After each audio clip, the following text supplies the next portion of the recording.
Welcome to the Deeper Pulse and the continuation of the Culture series. Today I'm back with the second half of a two-part conversation with former org trainer Shannon Geltner. If you haven't yet listened to last week's episode, please press pause and circle back now, because it provides context that is absolutely essential to where we're headed today. And today is a doozy of an episode, let me tell you. If you are or if you have been affiliated with the org, please be advised. In this episode, my guests share details about their personal experiences in org training environments, sharing stories about power over abuse, coercion, and performative trauma therapy. The content in this episode will be triggering for some. As such, I've added in a few extra chapter markers and music breaks, just as a gentle reminder that you don't have to take it all in at once. And as always, the stories and opinions shared in this episode are based on personal experiences and are not intended to malign any individual, group, or organization.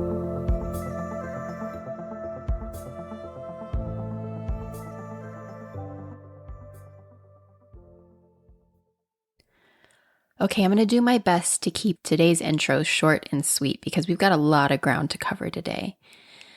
That said, I want to take just a hot minute to acknowledge all the many messages that I've been receiving from listeners out there.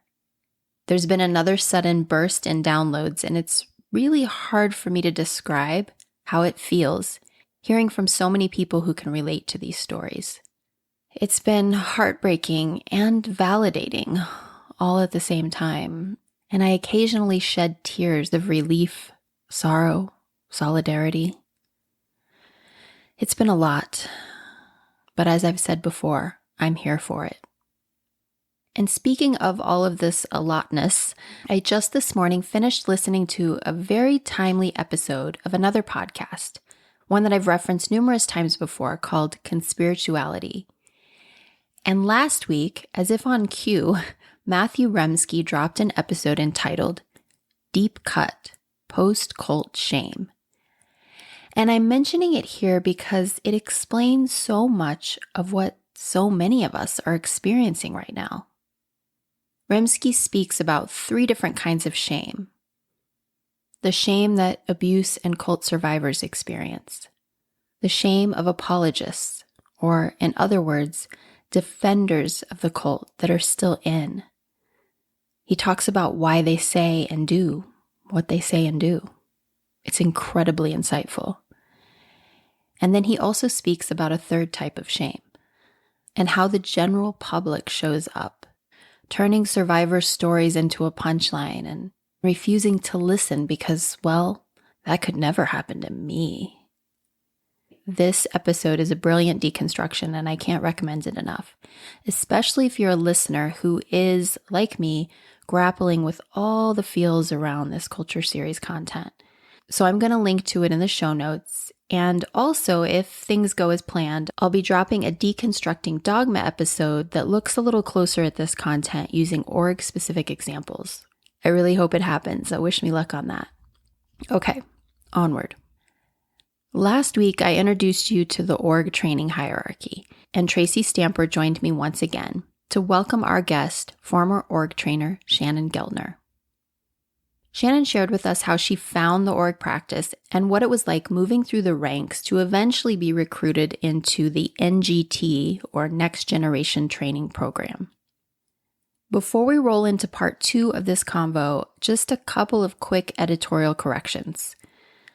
I've since edited the audio around this bit. However, in part 1, initially when I referenced this year's IDEA convention, I incorrectly stated that it was in Las Vegas, where it sometimes is and where it was many years ago when I attended as part of the org. But it should be noted that this year, that particular fitness convention was in Los Angeles. And secondly, I think I've just recently sorted out that the letters that were sent out for the Courting Your Destiny event that a select group of teachers received as recruitment bait into the Next Generation Training faculty, that those letters were actually sent out in 2010 and not 2011, as I previously stated in last week's episode. Apparently, Courting Your Destiny, the love bombing event that we spoke about last week, was in August of 2010 when Raul, co-founder of the org, was still in but on his way out. It's also worth noting that, as I understand it at least, he was not in any way involved in the NGT trainer trainings. Now, I know all of these might sound like really minor details, but details and timelines are very important. There's enough confusion in our hearts and minds. No need to add to it with inaccurate reporting. And just quickly, one other thing that I wanted to add. Once you start to dig into the world of cults and cult recovery, you'll sometimes hear the phrase high demand group used when referring to cult dynamics. And this is actually really important. Cults are, by definition, high demand in the sense that they are, quote, relationally and ideologically extreme. But they are also high demand in terms of devotion, self-sacrificing service toward the group's larger mission. And I'm bringing this up now because an important detail that I failed to mention in the intro to the last episode about org trainer culture is how, in my opinion, the entire hierarchy is only functional due to the org's exploitative labor practices. The system functions because so many people are willing to work for next to nothing or for free. First-generation trainers, and again, if you missed the last episode, please circle back and all of this will make sense. First-generation trainers are expected or are voluntold to train next-generation trainers, who are essentially going to become their competitors in a market where there is no growing demand. And it would take me an entire episode to unpack the degree to which they have to set aside their own financial security in order to mentor these individuals who continue to flood in. And then, of course, I would imagine these second-generation trainers, the very few who are remaining, remember there's only about a dozen now, are most likely expected to do the same for the incoming group of third-generation trainers that are currently being recruited. And just to give another example, outside of the trainer culture, org choreographers who offer their time and talents to the educational curriculum often do these routine shoots for free, never seeing a dime of the money that the organization is pocketing after packaging and selling their hard-earned expertise. I could offer many more examples, but you get the idea. The point is, one of the defining characteristics of a cult is this high demand influence and the expectation that bleeds into the culture so that people feel as though they're volunteering for a service when in fact they really don't have a choice if they want to stay in the fold. It's give it your all or be pushed aside. Which brings us back to today's story. When we left off, Shannon and Tracy had just given us a quick peek inside of a trainer training, laying the foundation for how the deeper into the org they went, the stranger things got. And strange doesn't even really cut it. Disturbing, inexcusable, abusive. Way back in episode 34, which is this podcast's most downloaded episode to date, Tracy shared about a trainer training experience that was part of this NGT program. It's an incident that we now commonly refer to as the bathing suit exercise. It was an odd and unsettling session to hear about, to say the least, and as it turns out, she was still holding back a bit, not sharing the all of what went on in these trainer trainings. We open part 2 of this conversation with another troubling peek inside of the trainer experience that neither Shannon or Tracy were ready to talk about publicly until now. And then Shannon will share with us the details around her own painful separation from the practice. Here's part 2 of our conversation with Shannon Geltner.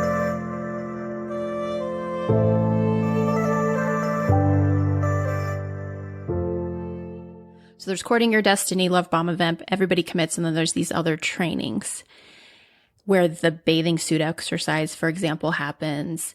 And there's this other instance that happened during one of these trainings that we haven't talked about yet on the pod or on Patreon, which is like I have written down mask ceremony. I recall three of us talking, and we were discussing those trainer trainings.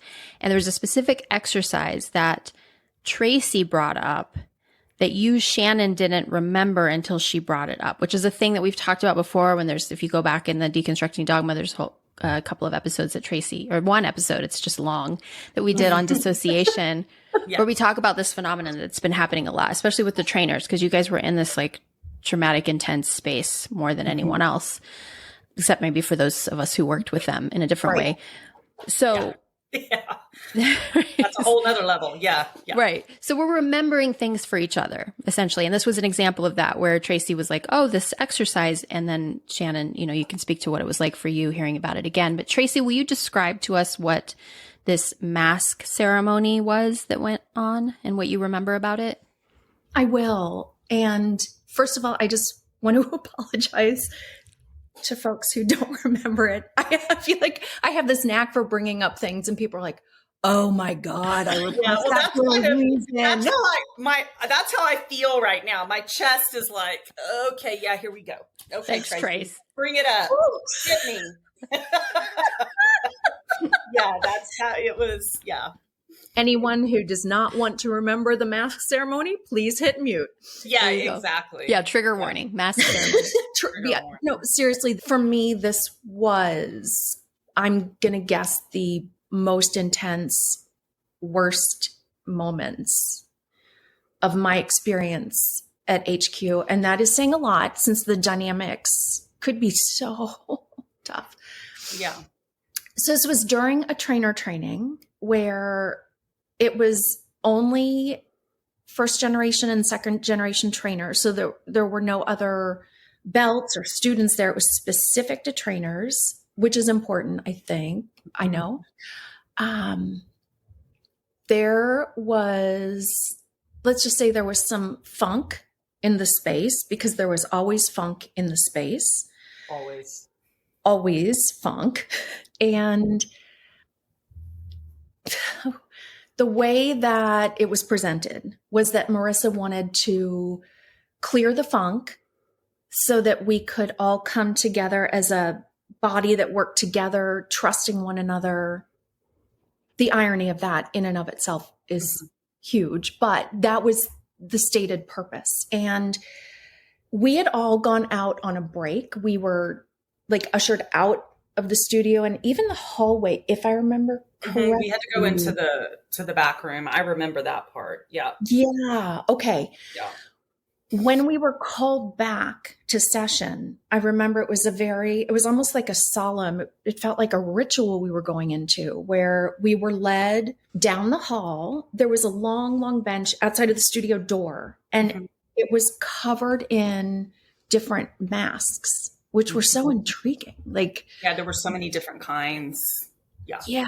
So we're not talking a mere eyes wide shut kind of thing where the masks are all the same.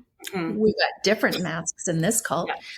So we were all instructed to choose a mask that resonated with us. And I remember my son was really young at that time. And I remember there was like one that looked a little Spider-Man-y. And I picked that one up because I was excited to take it home and share something with him. Like, Mom, you got to wear this. So we all got our masks, and it was very solemn and quiet and reverential. I remember it being dark too in the studio. Dark. Okay. We walked with our masks on. We were instructed to hold our masks up so that we were always masked for this next session. We walked, the studio door opened. Marissa was standing there with some kind of a sage stick. She would cleanse us each with the smoke. And then we would walk in, and we were in a circle. And once we were in the circle, the exercise was introduced. The intent was to clear the funk. And here we are one body. We need to move forward as one body on the same page. So we are going to take this opportunity to clear the air of any misunderstandings, jealousies, contention. If there was anything, any static that could get in the way between you and anyone else in the circle, once the mask ceremony started in public, in front of everyone, we were directed to walk across the circle, find that person we had beef with, and just right there, like magic, clear the air. Mm-hmm. So that's the background. That's how it was set up. With your masks on the whole time, did she explain the purpose of being masked as it relates to this? I do not recall. I don't recall that either. Okay. The exercise was very, it really created contention. Of course. It was a little ugly. Yeah. Well, do I remember correctly in your telling of this that, so there's this idea of like, if you have anyone with beef, like go over to them. And I want to talk about that in a second. Mm-hmm. Just the pressures inherent in that and how that might play out. But yeah. Do I remember correctly that she also called out certain pairs of people to hash it out in front of everyone? 2 pairs at the end. Mm-hmm. And the whole reason that this story, I've remembered this story the entire time, and I kept waiting for someone to bring it up on, in our private space. Like, hey, does anyone else remember the mask ceremony? No one has. And the reason I brought it up when we talked to Shannon is because Shannon was one of the lucky 4 who got. I was. And it's funny, when Tracy brought it up in our first conversation, I did not remember it. I promise you. And then since we've talked, when I start thinking about it, I get, I feel traumatized. You know what I mean? Like I have that fast heartbeat and that shaky, unfocused feeling. So I'm confident that it was forgotten due to trauma. I feel like I remember being really embarrassed, and it was out of my control. And I'm not a huge fan of being out of control.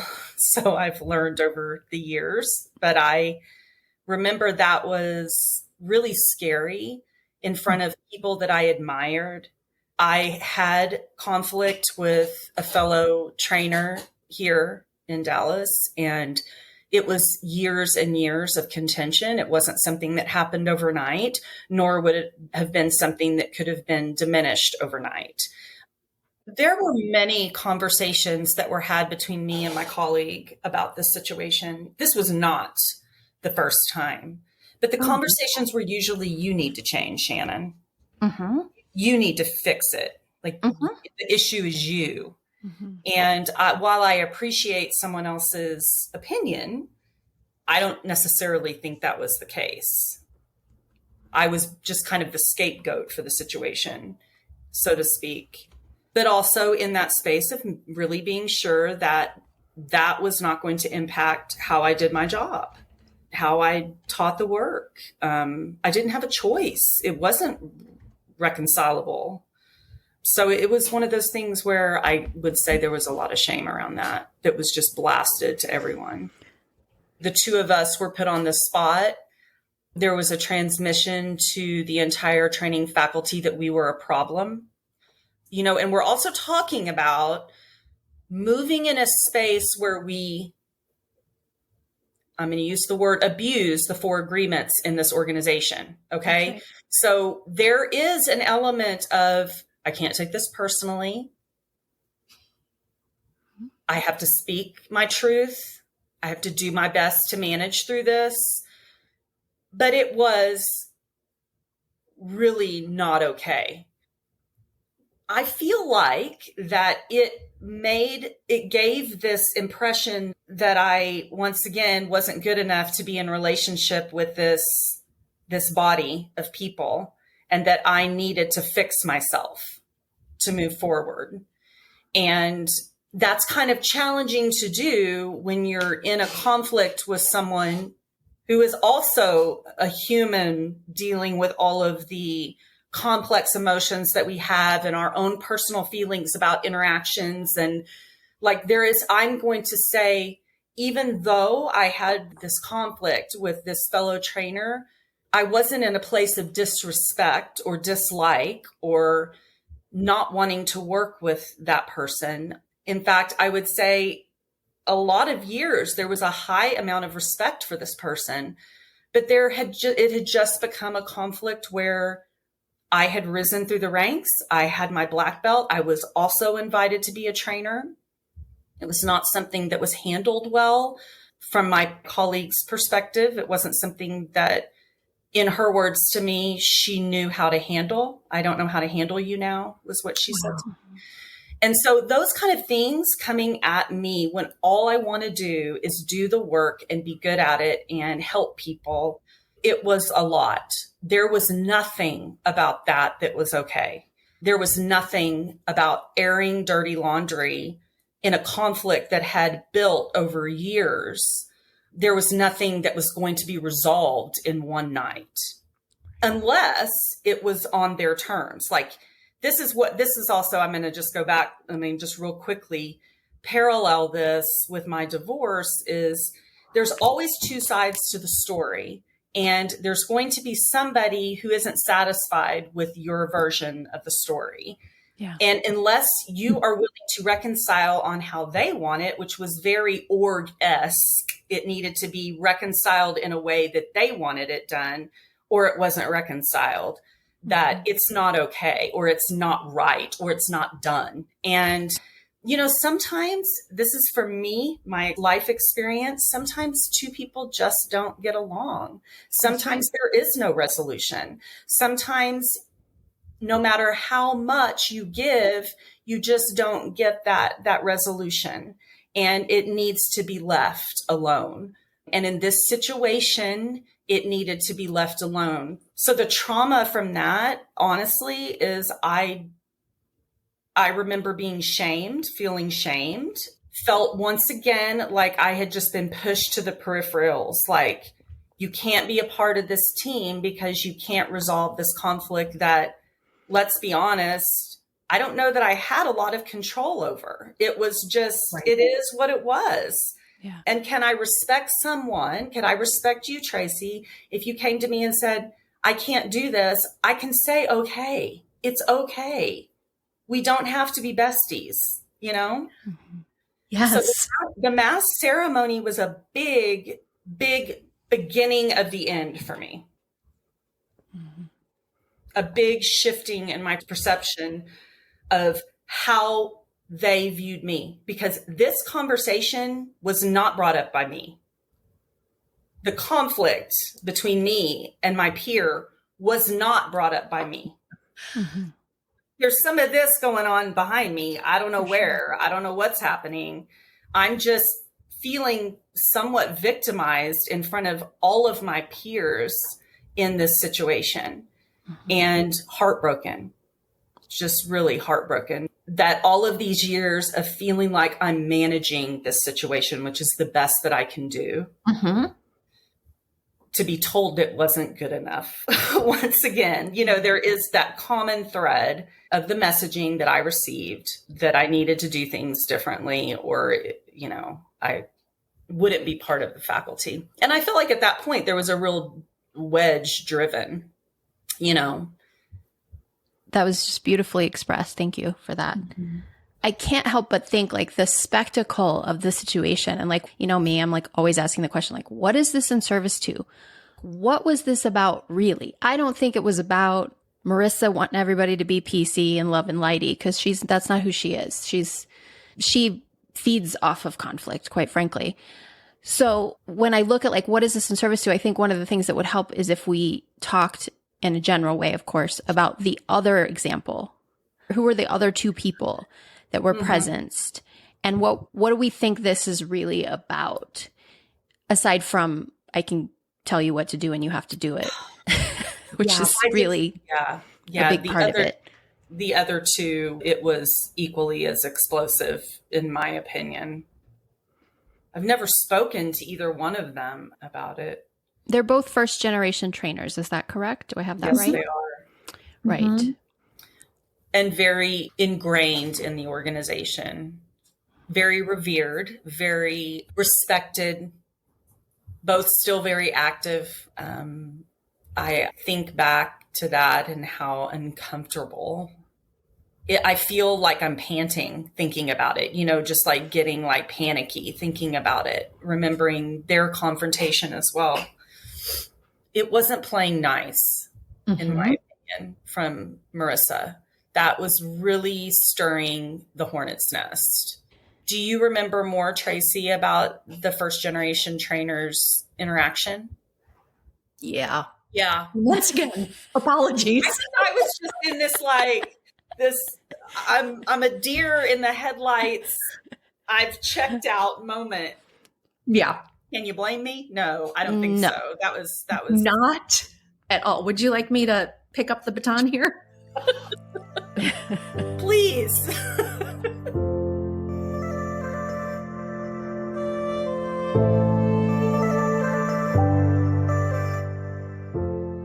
As someone who, it was always easiest for me if I didn't even know what at the time I called the gossip.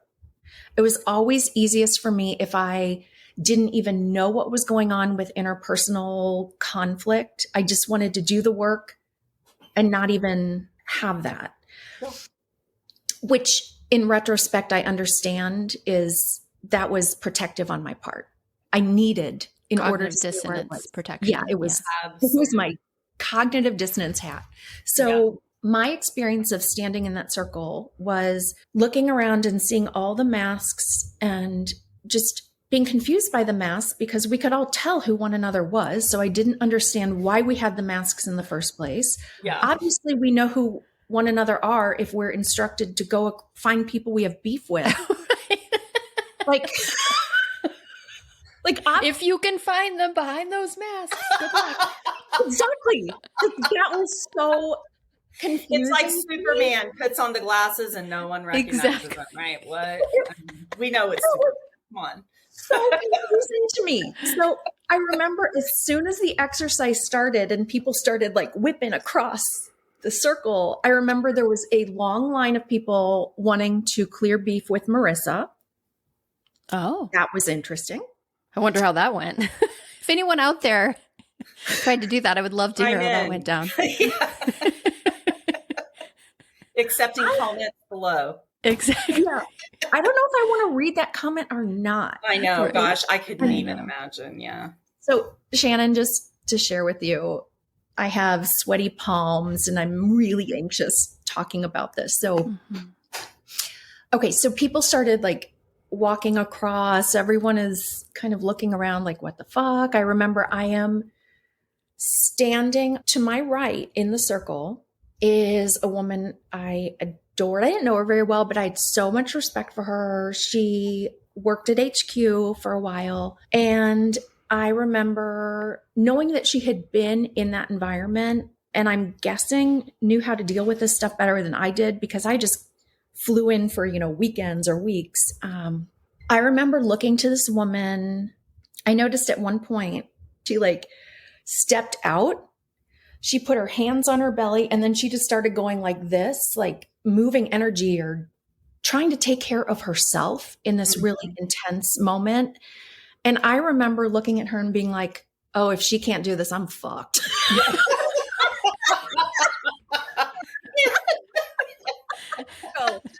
Yeah, this is. There were a lot of those moments in those trainings, but that's. I am fucked. And then someone came across the circle to me, and I do my best to walk through life without having beef with anyone. I'm a people pleaser. I'm a heart gal. I'm who I am. I have trauma. I was so horrified to see someone walking towards me. I was horrified. And this woman who I love, she cracks me up, a fellow second generation trainer. This amazing woman came over and she said, Tracy, I just wanted to come say hi because this is really fucking uncomfortable. And as you know, there's no beef between us, but I just want to kind of flee the scene. So can we just have a little chat? I'm like, oh, thank you. Yes, please. So Good for then her. all of that, like that seemed like it took forever to get through that circle. And then that's when Marissa kind of held court and made this speech about how I feel we've made a lot of progress here, but we're not completely there because there are some folks who have not talked to one another yet. As someone who made a point of not knowing the dirt so that I could just keep going, I was so perplexed. And then I saw her walk into the circle and head directly to my friend Shannon and the woman with whom whatever was happening, I didn't know, happened to be standing right next to her already.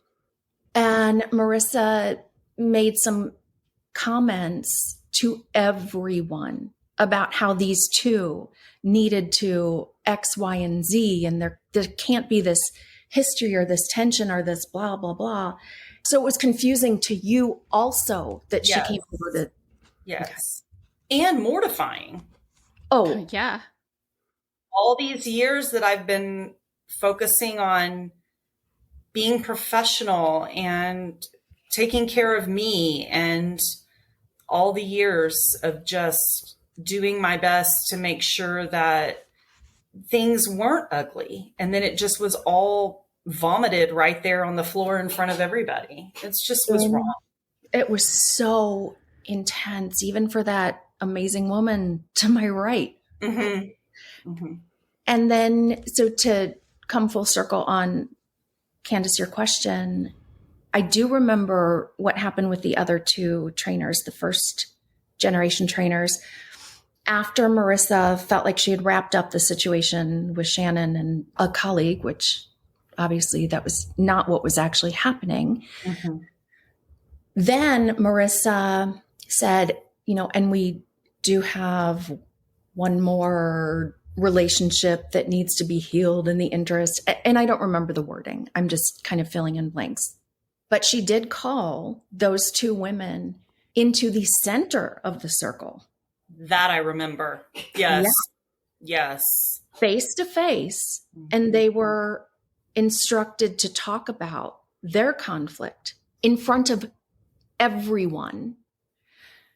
This is a conflict that has gone on for years and years and years. It's not going to be it's ridiculous. Yeah. It's so tense and abusive. It is horrifyingly so abusive. Disrespectful and so abusive. Shaming, not enough. You're causing problems. Like the whole, it's, my heart goes out to the first generation trainers that were exposed to that as well. It was not fair. And like what Candace was speaking to, what did this serve? Exactly. It just created more conflict. Is there going to be lasting change from this? Well, there might be, but not in the direction that we're saying it's going to go, because it was never about that. I mean, this is, and you might have seen me, I was like flipping through Yanya Lalich's book, where we were talking about this, multitasking. So pardon me for that. But I was looking at just some of her writings on criticism sessions, as they're called. This is not an uncommon thing. And that's part of why I wanted this story to be present, aside from the fact that it's a story that needs to be told and outed. And I didn't really find the section where she sort of talks about the purpose of it, but it's really about, as I understand it, shoring up that tension. Because you've got, all these people in the room that are trauma bonded to the leader. And they're also sort of trauma bonding in a way to each other in a different way, meaning it in a different way. But the way the hierarchy is set up, especially in the training world, is that there's no, and I say this to all you trainers out there, I've talked to some of you who are like kind of gritting your teeth at the fact that you got caught in the sort of competitive energy of it. By design, there was no other way to navigate it. Like that tension was built in. It's like an MLM. Yeah. There's no way for you to meet the demands that are being put on you. And so you are scrambling and clambering for territory in your different regions across the two first generation trainers that we're talking about. We're in totally different countries. Yeah. Yet there's still built into the model itself and the hierarchy, there is this tension because everyone's vying for the favor of Marissa. Mm-hmm. So there's just this inherent conflict and competition. And so in these criticism sessions, and this is true of any cult, right? That tension's there. If you can actually demonstratively make an example of that tension, it sort of builds more of it. Like you're saying, Shannon, like you said, it's like a total gaslighting maneuver.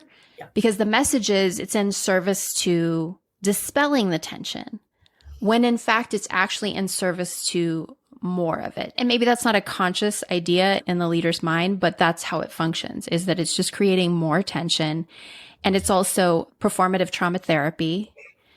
Yeah. If I can create the illusion of having created harmony where there's conflict, then I'm the hero here. I get to be the hero of this story, regardless of the fact that I've just put 2 people on the spot and traumatized them further. 4 people. Yeah. Right. 4 people. Exactly. 2 at a time in twosies. Yeah. And arguably the whole room. Yeah. It's got, yeah. Exactly. I mean, you got a woman like, deep breathing over there, and we don't know what private conversations happened also, y'all. We don't know when she had people go to people, like what happened and how that went and how that felt for people. So it's just the whole thing's a pure total shit show. But just to draw a parallel, if you listen to the episode with Lindsay on the troubled teen industry and the place where she was sent to go live for 2 years of her teenage life, that was one of the things they did. It is known in the troubled teen industry as attack therapy, where they have to stand face to face and basically give feedback to the other person, which I know you guys had feedback sessions too as trainers, right? Do that. Yeah. Mm-hmm. So you have to say something negative or constructive, if you want to frame it that way, to this other person. So you're put in this position where you have to be the asshole, because that's part of the therapy. That this is all culty shit that happens in all different kinds of groups. And it's disgusting. And it breaks my heart that you guys had to witness or be a part of it in any way, because it's wrong. It's gross and it's wrong. For me personally, it's so disrespectful, so degrading. We're trainers. There should be a modicum of respect. We all bring great things to this work. There was a real lack of respect in that situation for me and for the faculty. Mm-hmm. I do remember at the end, we ended up taking off our masks. We put them in the middle of the circle, and then we went back out. And so there was like an artwork of all these masks that we were all wearing. And I remember Marissa calling in the photographer at that point. I'm pretty sure the photographer came in, and there were photos taken of her kneeling at the altar of forgiveness, or however it was portrayed. Yeah. I'm trying so hard to keep a straight face as I'm saying this. Stop laughing. You're not making it easy. She knelt at the altar of whatever the altar was. And I remember those photos were like being bounced around Facebook. And I'm thinking, what is that going to look like to folks who don't have any context to the ceremony? Not that it's any better to have had context. It was it's just weird. They're going to think, glad I dodged that bullet. Well, how much of what we did was just plain weird? I mean, there was a lot. Oh, God. Like Monica said in one of the episodes, like, it was just ridiculous.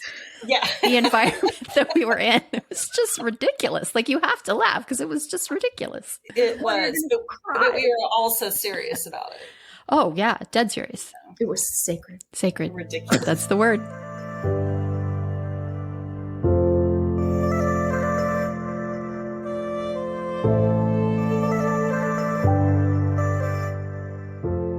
So how did that progress, that beginning of the end? Like, how did the end come to pass?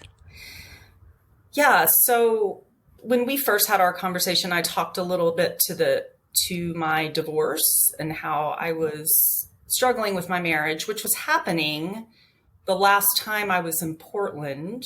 I was in this free fall from finding out that my ex-husband had done some unsavory things, and now I was making the choice to step away from that marriage. I went into therapy for a couple of years during that time frame. I'm still teaching for the org, and I'm still a trainer, and I am going through my divorce in therapy. And as I'm doing therapy for codependent behavior, I'm starting to see parallels between my marriage and the things that occurred in it and my relationship with the org headquarters and the figureheads in the company, particularly Marissa. And I'm drawing these parallels myself. I mean, for me, therapy gave me a lot of thinking to do. And I remember thinking in the bathtub or thinking in the car and just starting to draw these parallels and recognizing with a lot of fear. I'm going to put that out there. A lot of fear that my relationship with my job was very similar to my relationship with my ex-husband. And how devastating that is. Yeah. That's something that I loved and that I had put all this energy into and that I was living my life with could potentially be not healthy for me where I needed to be to get better. So this was floating around, this oh shit moment that I'm experiencing personally through therapy, that my relationship with my job and my business is codependent. And my relationship with my ex-husband is codependent. And I am an enabler in letting these things happen. Yeah. And that I needed to figure out quick how I was going to approach this because I'm liberating myself from my marriage. I'm taking a stand and I'm saying, this does not work for me anymore. Mm-hmm. I deserve better. So then I'm having to look at my job and say, I think I deserve better. But I'm just going to say, once again, this is all just hovering in my space. This is in my head. And I'm just getting up every day, going to teach classes, driving all over the city. At this point, I'm working 7 days a week, no days off. I'm teaching every day. I'm 7 days a week teaching org classes, driving around the Metroplex, working in 5 different locations, putting my life force energy into it, going through a divorce, supporting my children. And it was a lot. It was a lot. I also, in all of this, did a training, which went fine. I mean, it went well. Like I'm compartmentalizing all of these things and going through my day. And so there was an event in Dallas. It was going to be at the studio where I taught my org classes and where it was kind of like the main hub in Dallas of where everybody would come for workshops or trainings. And if Marissa was coming to Dallas, this is where she would go, would be to the studio. So she was doing a training and I cannot even remember what it was. It was a workshop. It wasn't like Ed Belt. It was like more of she's coming to town. She's doing a workshop. So I have, just keeping in mind, I have all of these things going on personally. I have all of these thoughts in my head, recognizing this codependent patterning and scared of all of it. And I register for this workshop. The whole community's turning out for it. And I go to the studio a little early because I thought, I'm one of the heads of the community here. I need to show up and be present to greet people as they come in. And I need to just have my presence there. So I show up, I go in early. The studio's in the back where we took class. And I walked in and Marissa was in there already by herself. And she was standing over by like where all of the sound equipment is. And so I walked in and I was like, hi. And she turned around. And do you know, have you ever been in a situation where you run into someone who you recognize, and you say hi, and they don't recognize you immediately? Mm-hmm. And you're like, oh yeah, we met at so-and-so, but that split second, that moment of no recognition. Mm-hmm. At this point, I've been in the org for 14 years. I'm on the training faculty. I have paid thousands of dollars to be part of this organization. And when I walked in, there was no hint of recognition whatsoever for that first minute. And then I remember her recovering and being like, oh, hi, whatever. But at that point, all of my years of org training and conditioning went out the window, and I was mad, raging mad. I don't remember the classes. I remember rolling around on the floor being pissed off. That's what I remember. I don't remember what we learned. I don't remember what she taught. I remember rolling around on the floor going, I am never giving a dime to this organization ever again.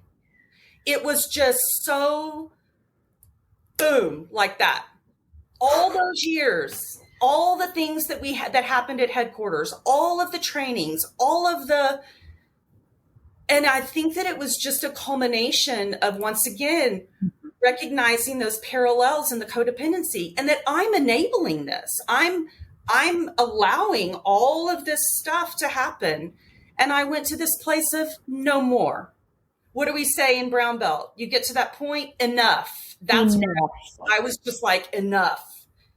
And I remember doing the whole thing, going home. And the next day I called headquarters and I wanted a refund. I had registered for a Moving to Heal training. And I called and I said, I want my money back. I'm not doing any trainings any longer. Mm-hmm. And that was an issue because, they didn't part with the money easily. But I was persistent, and I did receive a refund for the deposit that I put down for that training. And then this was summer that this happened. So I want to say like June, July, maybe it was even May, June, July, something like that of that year. And this was 2017. Got my money back. And then in August or September of that year, I got a letter that said they were revoking my trainer status and that I was going to be demoted to an apprentice. And I wasn't necessarily going to be on the training faculty any longer. And my response was nothing. I didn't respond to it. I didn't call anybody and say what's going on. I didn't call friends and ask them what I should do. My response was I took that letter and I put it in a folder and put it in my files. And I never went back. I never paid another licensing fee. I never interacted with anyone from headquarters at that point. There was never a reach out to me to find out what happened. There was nothing. Dead silence. Even to this day, we were talking, I think after the org, there was something about y'all were getting letters about not me, not one. There was never any, that was it. That was it. It was that simple. I just never engaged again. I remember sitting in my kitchen with my husband. This was my new husband. I had met Sam and we had remarried. I mean, both of us were in our second marriage. And I remember sitting and he was always so supportive of everything that I did. And I said, this is happening. I got this letter. They want to demote me. I said, I think that I'm done. But I said, but I don't know who I am if I don't do this. It was hard. And he said, you're my wife. You're the kid's mother. You're everything to us. You're Shannon. He was like, it's going to be okay. And, it has been. I stopped teaching my classes. I didn't relicense. I've never done another class since I walked away from it.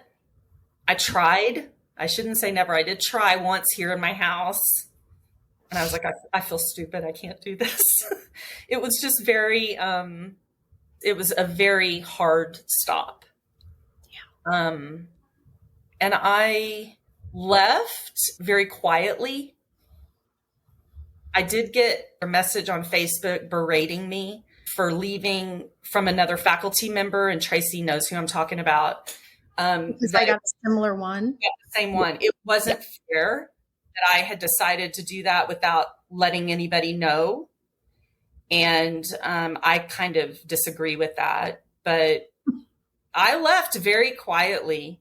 And eventually I've made the transition. I'm a Pilates instructor now. I teach classes. I'm a general manager for 2 studios locally. I run very large businesses. I just found another way to do it that wasn't so screwed up. Yeah. In the process of all this going away, I had a breakfast meeting with one of my colleagues. She was in town. We met for coffee. The thing that was really, really rough was letting go of all of my friends and my relationships in the organization. There was this part of me that was like, I know I have to have boundaries now. Like, I can't just let it all be there and me keep going back and forth into these, like, we're going to do a dinner, we're going to do a happy hour, it was too difficult for me to be in that space. Part of it was that I loved them so much and I couldn't be that person to them anymore. I couldn't be that head of the community or leading classes due to everything that had happened to me with the org. So then I had this breakfast meeting and we're talking, and it was revealed to me in this conversation that this person had never paid a dime for any of the trainings that they had done, including their trainer training. And I was floored. I remember feeling robbed and hoodwinked and scammed, and you can name any of those words. I remember being outraged that not only did I pay for everything, that they're going to send me a letter and say, we're taking away your certification now. This is like paying for a degree and having someone say, never mind. That's we're right. going to give you, we're letting you know we're taking that back. Because maybe you weren't performing to the highest capable level. Maybe you were struggling. I was struggling a little bit with getting my trainings filled, which isn't unusual. Everybody was. For any of these trainers. I was fighting against the random sales that HQ was throwing, taking my money out of my pocket and all of this. But I got selected to be pushed aside, essentially, even though I paid for it. Mm-hmm. Even though I did every single ounce of work and earned that certification, just like the person who went through their white belt last week paid for it and earned their certification, and now they're a white belt. Mm-hmm. I would just caution anyone who does these trainings that could change at any minute. You could be told that you are no longer a white belt, even though you paid for it, because that was what happened to me. And I remember thinking there were so many things, but that one thing, this was a cult. They took my money and they ran. And then they turned around and said, no, shunned you. You're not doing what you're supposed to do. Now, this is the one thing I go back and forth in my head about. I don't recall, and Tracy, you might recall, did we sign a contract? I don't remember signing a contract. That's the one thing, too, that I can't remember signing a contract that states that they could take my training certification away. I'm not saying we signed a contract that said that. That's what I'm saying is like legally, I kind of wonder sometimes, like, they robbed me. That's right. And now maybe I'm being dramatic. I don't know, but that's really what it felt like viscerally, like I have been so hoodwinked and I made so little. Yeah. Like I almost now doing what I do make in a month what I made annually. Shit. I'm telling you, I mean, like, I believe it. And I left that situation. I will never devalue my worth again. I will never work for nothing. And I train teachers all the time now. I support these Pilates instructors coming up, and I stress the importance of boundaries with them. I have learned a whole different way of training teachers to teach from this situation that I had with the org. And I think that it's so important to recognize that every single one of us that stood up and said, I'm in, we were so worthy, so worthy. So like every single one of us never chose to get up in front of people and pour our hearts out at the risk of being humiliated, that we would do things wrong, that we would mess up, that we wouldn't deliver the message right. All of us stood up and said, I am here and I am going to share this amazing thing that's changed my life. Every single one of us did. And some of us were not given the appreciation and the acknowledgement. Some of us were treated less than. And that is the reality of it. That is why when I hear this whole, we're trolling for new trainers, we're taking new people on, they had great people. And they pushed us aside, and now they need more money. So they're out there asking for more people to come into the fold and sign the contract to be a trainer. It is not set in stone. Even if you think that you're secure in that position, you are not. I would not believe it if someone told me that everybody that's going through the training program now is secure. And that's where I was offended and upset when I saw that post on Facebook. And I was like, are you kidding me right now? They took it away from me. I didn't voluntarily say I'm giving it up. The letter was the straw, but I was still chugging along like, I know that there's a dissonance here with my life and my divorce and the reality of what this relationship is with corporate or with HQ. I'm working it. I'm working to find that spot where I can exist and be true to myself and authentic in this space. And in that process, that was taken away from me. I was not able to fulfill that process. Let's say that, right? I wasn't able to get to the end for myself, except that the letter was kind of a catalyst for me. And then when I did find out that there were certain people on the faculty that did not pay money to become who they are, that was a straw that broke the camel's back for me. Yeah. The stepping away was quick and silent. And when I hear Tracy's story, I could not quit crying. Fuck. I know, because I was like, she was out there alone. I was out there alone. We were given this, like, there were these walls between all of us. We think we're dealing with this on our own. We're all going through the same thing. All of us. And you and I are friends. Like, we are friends. Yes. And we had been through the same thing and we had no idea. No.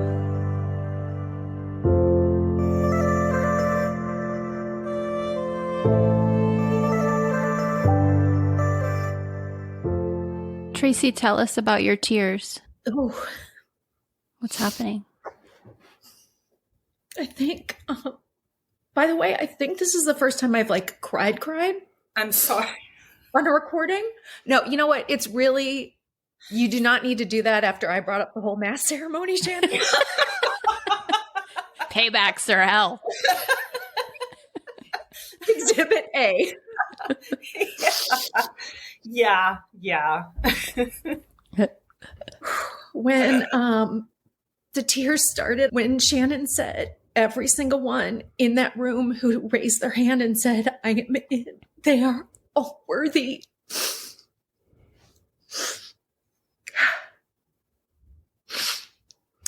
I did not know that this was still in there, but clearly I'm still carrying the shame I have moved through so much of it. I've done so much healing. And fuck, does this shit go deep?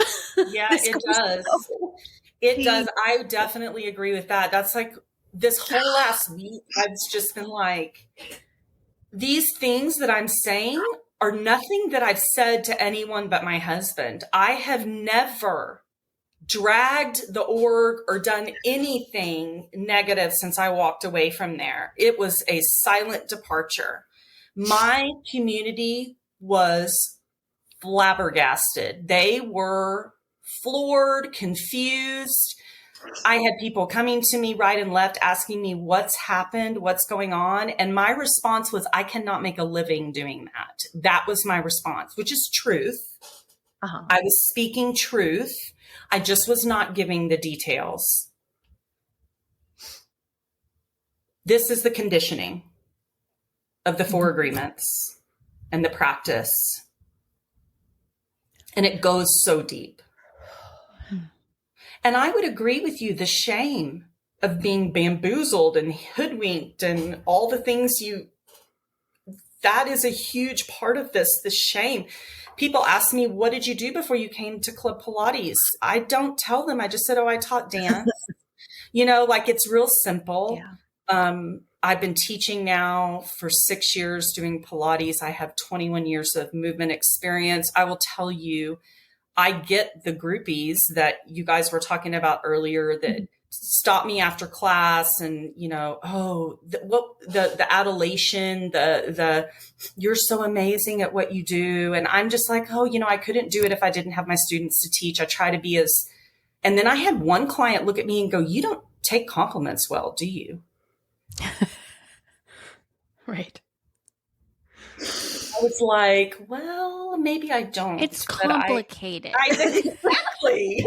It's not that I don't love that you love the movement experience, but there is so much here. It is not just. I'll feel you there. Yeah.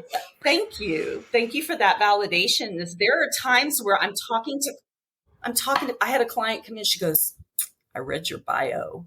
And my bio says that I've taught fitness for a lot of years.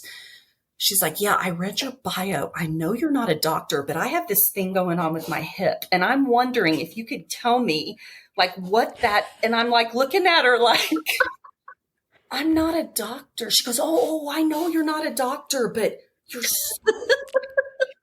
you have so much experience. And I was like, yeah, okay, well, I would probably recommend you go see an actual physician for something but I get that like all the time. And so it's having been in the organization and seeing how dangerous that is. I'm so like, I'm just here doing my job, y'all. Like there's nothing else to it. And it's shaped the way that I move through my current profession. I have strong boundaries. I've had conversations with my boss about it. I do my job. I go home to my family where I'm happy and where I want to be.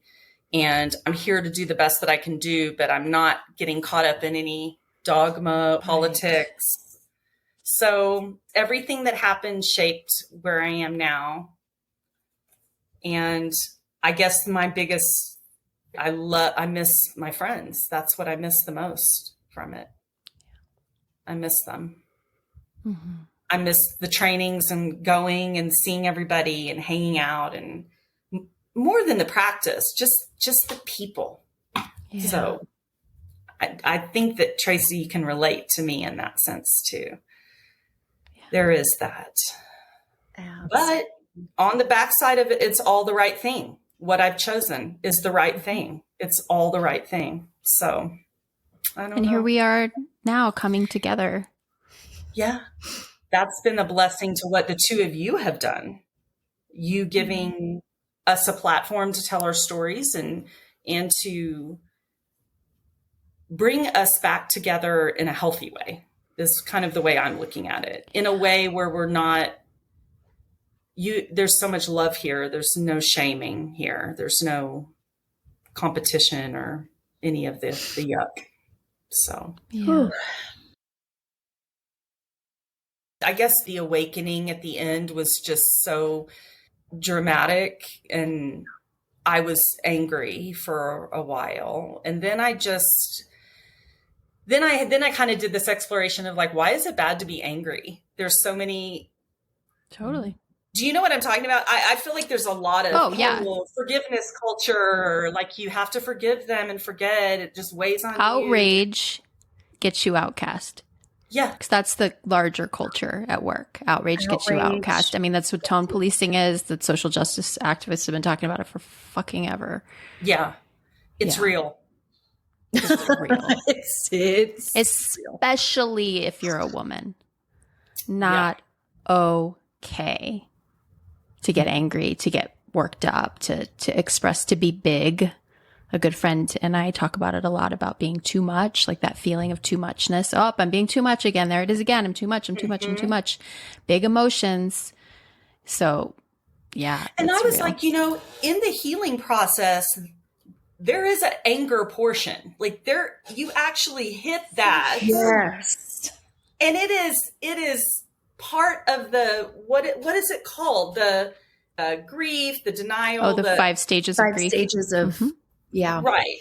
Grief. And anger is a part of that. There's that part. Yes. Mm-hmm. And so there's this, why is being angry a bad thing? And I really explored that and really have kind of come to peace with, unless you get angry and you get, like you said, well, getting angry is what creates social change, right? They say that initial, like, this pisses me off. Yeah. And I have to do that. It's a growth point. It's a necessary. And now it's just more of like acceptance. I did move to this place of acceptance. Like, this was part of my past. And, I tell my kids all the time, this happened at the same time as my divorce. There was a lot of this after the divorce of, you need to forgive and forget narrative coming from my ex. And then my son said it to me. my son came home one day and said, well, Dad says that you need to just forgive and forget. I said, come over here and sit down with me for a second. We're going to talk. But I was like, you know what? I was like, how would you feel if someone said that to you? Like, you were righteously mad at something and they said that to you. He goes, I guess it probably wouldn't make me feel so good. And I said, I said, here's the deal. I was like, I'm allowed to be angry. I'm allowed to be angry about the divorce. I'm allowed to be angry about my split with the org. I'm allowed. I'm giving myself permission to be in that space. It doesn't mean I'll always be here. But forgetting the past, to me, this is me talking, is really a bad move. I said, the fact that all of these things happened to me in my past helped me be who I am now. I walk side by side with my past. It is with me every day. The choices I made, I carry those with me and I learn from them. They are what made me who I am. And even though all of these things that happened, and we've just touched on a few things, there were so many dynamics in the space of the org. There were so many. So these are what we talked about today, is just like the straws that broke the camel's back. But, all of those experiences I've learned, and that's valuable to me. That ability to say, oh yeah, that happened to me and I have a choice. I can choose to go along, or I can choose to say, enough. Right. And it's valuable to us. Yeah. Like that's an important piece of it, right? It's like, if we hold it's like, oh, well, that's fine. You can have your anger, but you need to go have it over there. You need to have it only in this particular space or in this kind of container. That's what therapists are for. It's like, no, anger, when expressed consciously, or even when it's messy. Yeah. Even when it's messy. Can be incredibly degenerative and regenerative. Like, it's what dismantles and it's what rebuilds. Ultimately, it's the power, it's the fuel. I mean, I used to always say this when I worked as a coach, which every time I say I worked as a coach, I get like that's when I start to get the cold sweats, because I'm like, coach, they're so loaded for me. And then there's the people that are like, I can coach you. I'm like, no. Oh my God, yeah. But when I worked as a coach, when somebody would come and they would say, I'm angry, I would get so excited. Because I had seen this pattern of like, anger is the thing that catalyzes change. It's the thing that makes shit happen. It's like when we get angry, that's when we finally say enough. That's when we finally make things different. And I feel like this podcast, I've learned so much about that since then. I mean, that was more like conceptual understanding of it, me as a woo coach, but like, really now it's like, oh, it's like a fire that's building, people coming out, and there's more outrage because there fucking should be. It's been going on for 40 years. Yes. We should be outraged. It's like, what's that quote? If you're not outraged, you're not paying attention. So all these people keep coming forward. And it's like, yeah, I get more pissed off when I hear more stories, but I also feel more connected to my values. I feel more connected to the people who share those values. And I feel more hopeful the more voices that join who are also outraged, that we can do it differently somehow. But we have to dismantle first. Yep. We can't just like walk over here, let that keep happening the way it's happening and do it different, which again is like sort of the new age notion of, right, I'll just opt out of society entirely and go build a utopia over here. And then it will be contagious and the whole world will change. It's like bullshit. That's not how it works. That concept of reframing your reality. Right. That whole concept of you can just reframe it.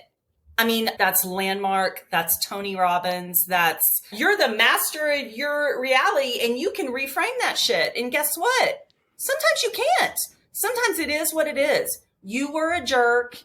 You did something bad.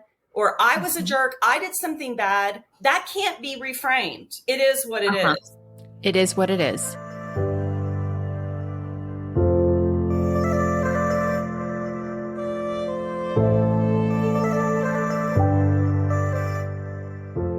I have done the Tony Robbins trainings. I've done Date with Destiny and I've done Life and Wealth Mastery. Yes. So you courted and dated your destiny. I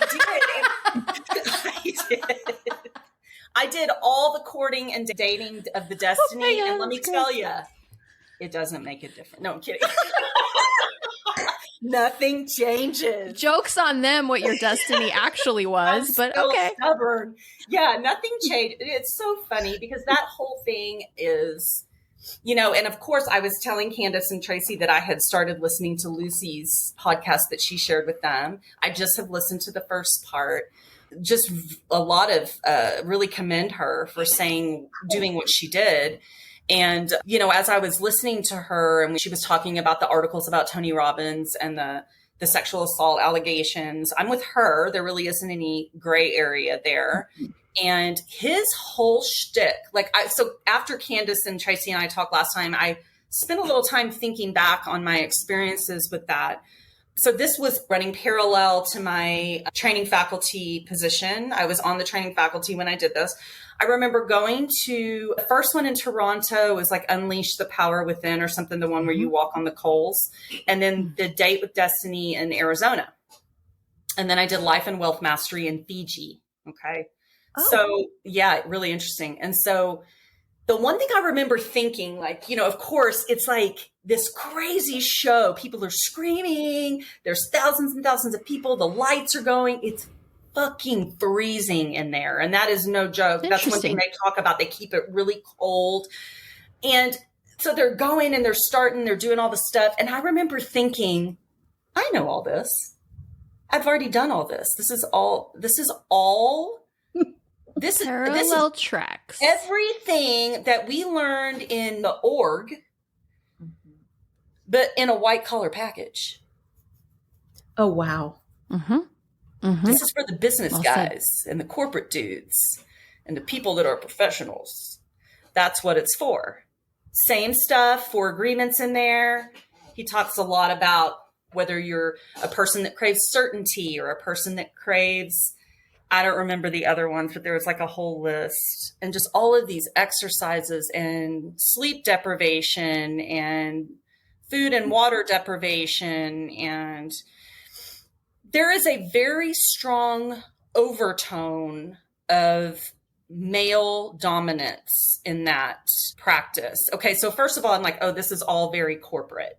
This is all very the woo-woo stuff put into the package that tied with a bow that the corporate people can understand and get behind. This is really the same stuff, just called different things. There was this one part they do this whole thing in Date with Destiny about relationships. And, you know, my ex-husband and I were not in a good place. We had been struggling for several years. And there was this whole thing of like women being willing to be submissive to your partner. And I'm just kind of spitballing here with the languaging, but that's pretty much what it was. And they did this whole thing where they talk about, if you're here with your spouse, you know, grab them and give them a kiss. And it got this music playing, the lights are down. And I remember standing around, like watching people like, this is so weird and like fascinating at the same time. Cause I'm like I want to like look at the microcosm and macrocosm. I want to look at it all and kind of take these people in and see what's happening. And I remember standing there, and then my ex-husband, we weren't in the same like groups because they split you up from the people that you come with. They don't allow you to stay with the people that you know. Yeah, that's in order to break patterns. Yeah, that's right. And so he comes running over and he grabs me and he gives me a kiss. And the first thing that happened in my mind was I didn't consent to that, which was weird because we were married. And then I remember immediately feeling guilty. I mean, obviously we're divorced, so there was a lot of shit there, but at that time it was like, that was the energy that they were perpetrating in this training was, you know, you need to be willing to submit to your partner. And that goes back to that conversation you had with that lady about being a crazy bitch. That's right. Yes. You aren't being the crazy bitch. Mm-hmm. Like they want to help you break out of your patterns, but they want you to be in the same gender roles is kind of what I was like. These women should be doing this with their man and men should be doing, women want a man who takes control. Right. And, you know, women want a man who takes care of them. Like all of that messaging is in there. Mm-hmm. And Life Wealth Mastery in Fiji was beautiful. It was a beautiful environment. I'm not going to lie. I bet. But that was it was the same thing for me. I had already done all of this work in my org trainings. So I felt like I was a real observer to a different way of transmitting the same message. Mm. So my whole thing about it, I guess to say in a nutshell, is that really there never is a lot, in my opinion, a difference between these self-help programs. They're all quite similar. And they all, in my experience, have kind of fed on people's insecurities and like giving them the magic bullet to fix the problems. Like you are flawed and we are here to fix you. Mm-hmm. For the low price of $5,000 for Tony Robbins. I mean, thousands. You do the math. There's like 2,500 people in the room. Yeah, I know. It's crazy. I couldn't help but wonder when I saw the post, because I saw it when it came out, the post that has been referenced in Lucy's episode, where the COO and the founder of the org are sitting in, which may have not been emphasized enough, in the HQ offices. Very identifiable. Very much the appearance of this is a thing we're doing for the sake of the work or as a part of the work. There's, debate out there amongst dissenters to what we're doing here, saying this was not in any way an endorsement of the work of Tony Robbins. And I disagree in terms of appearances for all of those reasons I just stated. And so I couldn't help but wonder that when I first saw it, because I know enough about Tony Robbins' work to know that it's running on parallel tracks with the org and that they're probably not going to be exposed to anything that they don't already know about or whatever. My immediate thought wasn't, they're taking this for their own personal or professional development. My thought was, they want to see how he's doing these online trainings so that they can figure out how to replicate this model so they can make mad cash the way that he is. That may sound cynical, but based on having worked in the inner workings of that company for a number of years, I feel really confident that that's probably what the motive was for attending the event. And so then when the backlash comes, the defensiveness, aside from just being see episode 59, right. What happens is also we weren't there for that anyway. Right? It's like, we weren't there for that. We know that stuff. Like, oh yeah, he screws a little. Like, well, then why were you there? And I think my theory is a pretty strong, contender as far as why they were there. And that's what you're saying, Shannon. I guess I'm sharing all this to underscore what you're saying. Like, this is nothing new is happening in any of these spaces. And because we were so isolated and in our insular bubble at the org, we thought it was very unique and there was nothing like it. And there could never possibly be anything like it. So how can I step away from this? There's nothing like this anywhere on the planet. I'm just so sure of it. And they would tell you, this is all you need. Yep. You don't need to do anything else to get fit. This is what you need. This is it. Personal growth, health, all the things. It checks all the boxes. All the boxes. Yeah. The way I see it now is that these are large group awareness trainings with different flavors. It's true. Yeah. And I mean, once again, Tracy, you and I know personally people who have been impacted positively by the practice that we taught. Hundreds. Same. Yeah. We were, which was what led us down the trainer path. Of course. Absolutely. So I'm not here to poo-poo or negate any of the value of what's being taught. There are lots of great nuggets. There are things from the communication part in my blue belt I still practice, and it's very effective. However, when you're starting to throw in all of the shaming and all of the other stuff that goes along with it, it's not okay. And I wish that there was a way to give people this information and it not become an MLM, a hierarchy, a cult. I mean, the Tony Robbins trainings, you're constantly paying for the next training and it's always more expensive than the last. Yeah. So, in the Life Wealth Mastery, I remember we're there. It's not cheap. We're there. We're doing it. And they're still wanting more money for us to join like the President's Club of it. And I was like, no way.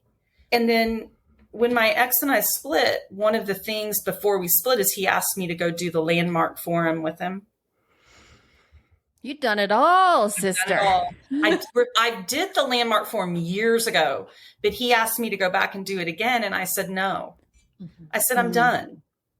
This is in that space of like, I'm realizing I've done so many trainings and stuff. Like, can I just apply some of what I've learned and see if any of it works, for God's sake? I'm too busy training. I don't get any chance to apply. And so it was one of those things where I said, no, I'm good. I mean, I don't need to do that. And so I didn't. And a lot of them are based on the belief that we need to break you down in order to build you back up. And what I say to that is that just fucking look around you. We are all already broken down. Exactly. We don't need to be broken down further to be built up. So I don't subscribe to anyone who wants to break me down. I can do that all by myself. Yeah. Just give me a mirror in 20 minutes, right? Yeah. I got it. Seriously. That pattern is like the hook that makes them the savior, though. It's like they have to do that first part. How can they offer the solution if there's not a problem, right? They have to underscore the problem. We all have problems. So there's endless sales funnels that we can, ride. Put in anything that's going on in your life and you'll find somebody who's got the solution to sell you. It's true. And I mean, you mentioned Sarah and Nippy, they're the same thing with the NXIVM thing. That was a personal growth thing. Same thing. Yep. It's out there and it can be dangerous. That's all. I mean, whenever I talk about this, it really comes from a place of love. I really want others to be mindful and careful about what they're getting into. And, if they're a student and they're coming to classes and they're on the peripheral, great. I mean, it's when you just start marching closer to the center of the web that it gets a little dangerous, I think. Yeah. So I hope that the people that have stepped in recently to become trainers are having a better experience. I just have no knowledge of whether they are or not. Yeah. So when I think about what happened to my friend Shannon through this whole thing, it just, woo, I feel like steam could come out of my ears. And circling back to the topic of anger, that is not a rut in my brain that is well grooved. That is not somewhere that I automatically go. And through hearing other people's stories, big time today, I witnessed myself getting angry on Shannon. Right now, I'm just so sad and I'm so pissed off on your behalf. I have love and respect for my friend, Shannon.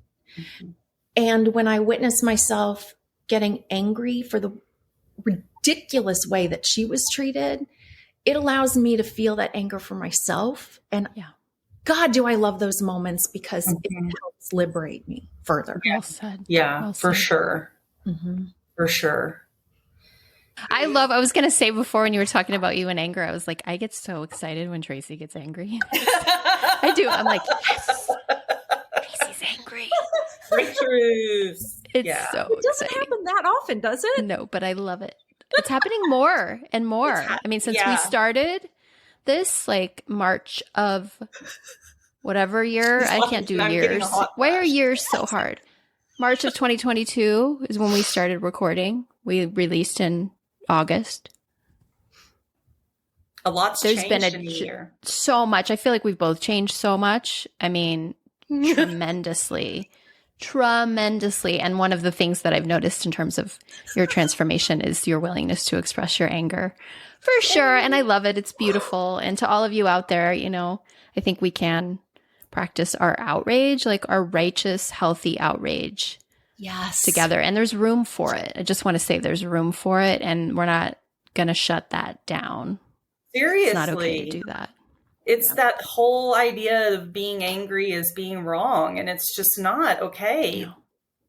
That goes back to that victim shaming or that you've been talking about recently, that there are times where, yes, you have been a victim of something. It's a reality. It's not something to be ashamed of. And it's not something to say, oh, I'm not a victim. Well, maybe you are. Yeah. And you know what? It's okay to own it and just say that I got into a situation where I know better now. Yep. That's right. And I would add, you don't have to fucking forgive anyone that you don't want to fucking That's forgive. Right. Thank you. That's right. Real fuckers. That's the one. That's, you know. There she is, everybody. Look out, the lids come off. I love it. That is so true. I'm so glad you said that. That whole thing, you need to forgive and forget. Ooh, it rubs me the wrong way. Every single time I hear it, I'm like, you cannot.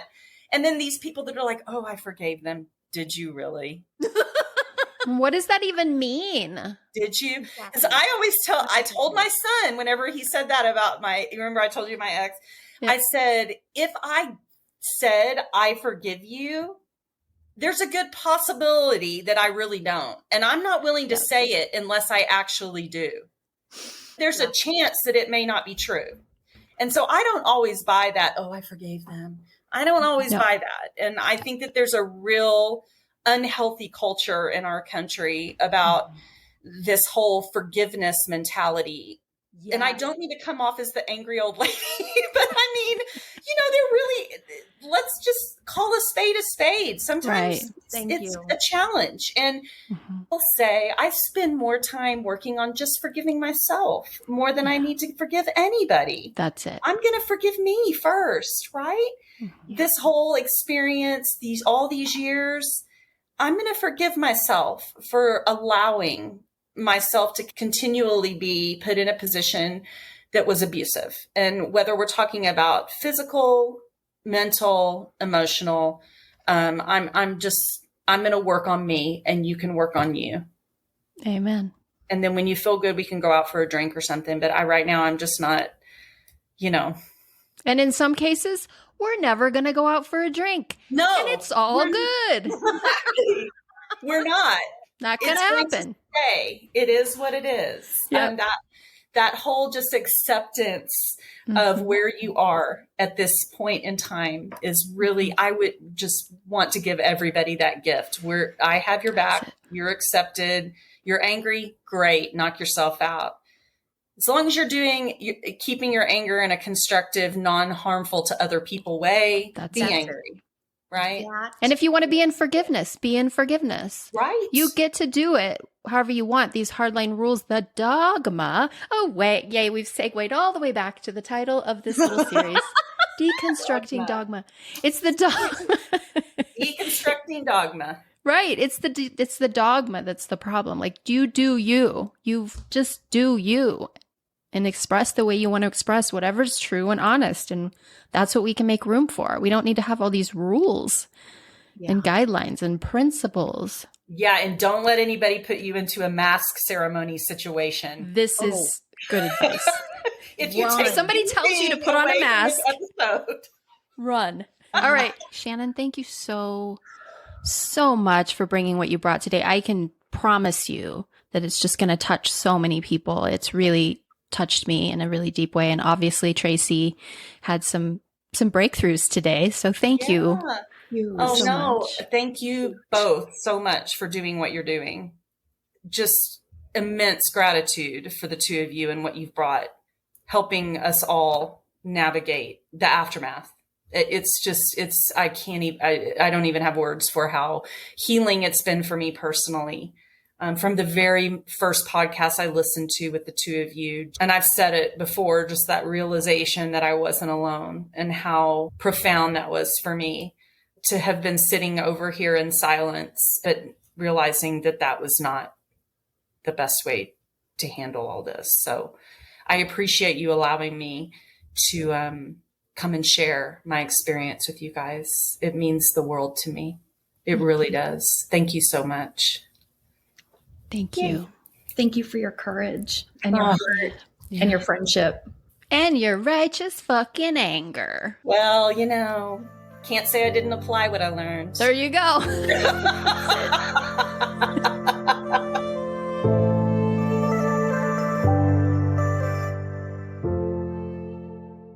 Wow. Right? I know that was a lot to take in, especially for those of you who were or still are involved with the org. I'm so blown away by both Shannon and Tracy's courage. It's not at all easy to talk about the harm that we've suffered, especially when in doing so, you break an unspoken vow to never, ever betray the brand. Cult scholar Robert J. Lifton called this doctrine over person, and it's one of the hallmarks of a cult. And not only is speaking out a betrayal of the brand, it's considered blasphemous, sinful and unholy, or in more modern terms, negative and unenlightened. Right now, an exponentially growing number of org representatives are now questioning. And some are joining me and my friends as we stand in solidarity and shine a light on the staggering history of abuse within a culture where we also experience tremendous benefit. And because of these dueling dissonant forces, many of us are being gaslit and are, in a sense, being re-traumatized by loyalists who reflexively reject our stories or overlook them due to their own internalized shame. And as painful as this can be, none of it is surprising. Cognitive dissonance very often leads loyalists to double down, to dismiss stories like these as overreactions around personal dramas, to compartmentalize harm as entirely separate from the continued glorification of the practice, to default to privilege, denial, or projected blame. And all of this is the function of grief. This is the human psyche doing what it does to deal with truths that are too painful to grapple with. I know because I have done all of the above. No joke, y'all. Blind spots are called blind spots for a reason. Because I have a feeling that around some issues, these are things that I very likely still do. And so we come together in this work with compassion towards ourselves and toward one another. And yet we will no longer allow an explanation to be used as an excuse. Which circles us all the way back to accountability and where we're headed in the final installments of this series. The last few weeks have been a lot, so I'm taking another short production break to work on some recordings and to edit some of the new content. But I'll be back here on the main feed in 2 or 3 weeks with a couple of conversations that I recorded a while back that I really can't wait to share with you. We're going to be moving away from the org content on the main feed just for a bit, digging deeper into capital C cult realities that have been driving these dynamics for centuries. And we're going to talk about what on earth to do about it, specifically discussing what it means to decolonize a culture and our psyches. All of that and more to come. But if you'd like to continue exploring more org-related content in the meantime, or if you'd just like to help support this work, consider visiting the growing community over on Patreon. It's a content hosting platform, so unlike social media, there's no pressure to engage publicly in any particular way. It's just a way for you to support the podcast and access a growing library of bonus episodes. You can learn more at patreon.com/The Deeper Pulse. Thanks again to Shannon, Tracy, and all of you for listening, and I'll see you back here on the main feed again soon. Until then, ciao.